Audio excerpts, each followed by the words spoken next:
Smart ഫോണിൽ lock features ശ്രദ്ധിച്ചിട്ടില്ലേ? നമ്മളുടെ വിരൽ തൊട്ടാൽ മാത്രം തുറന്നു വരുന്ന ഒരു ലോക്ക് സ്ക്രീൻ അതിലുണ്ട്.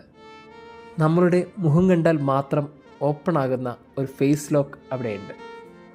അതങ്ങനെയാണ്. അത് നമ്മളുടേത് മാത്രമാണ്. മറ്റാരുടെ മുഖമോ വിരളോ അതിൽ പതിഞ്ഞാലും അത് ഓപ്പൺ ആകില്ല. ഇത് സ്മാർട്ട് ഫോണിൽ മാത്രമല്ല, ചില മനുഷ്യരും അങ്ങനെയാണ്. നമ്മളുടെ വിരൽ തൊട്ടാൽ മാത്രം സന്തോഷിക്കുന്ന, നമ്മളുടെ കണ്ണുകൾ കൊണ്ട് കണ്ടാൽ മാത്രം പുഞ്ചിരിക്കുന്ന ചില മനുഷ്യർ ഈ ഭൂമിയിലുണ്ട്. അവർക്ക് നമ്മൾ കണ്ണീരിലെ സന്തോഷമാണ്, വേദനയിലെ ആശ്വാസമാണ്.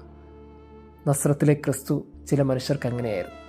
അവൻ തൊട്ടാൽ മാത്രം സൗഖ്യപ്പെടുന്ന, അവൻ കണ്ടാൽ മാത്രം ജീവിക്കുന്ന ചില മനുഷ്യർ ആ ലോകത്ത് അന്നുണ്ടായിരുന്നു. ചില മനുഷ്യർ നമ്മളുടെ ജീവിതത്തിലും അങ്ങനെയൊക്കെ തന്നെയാണ്.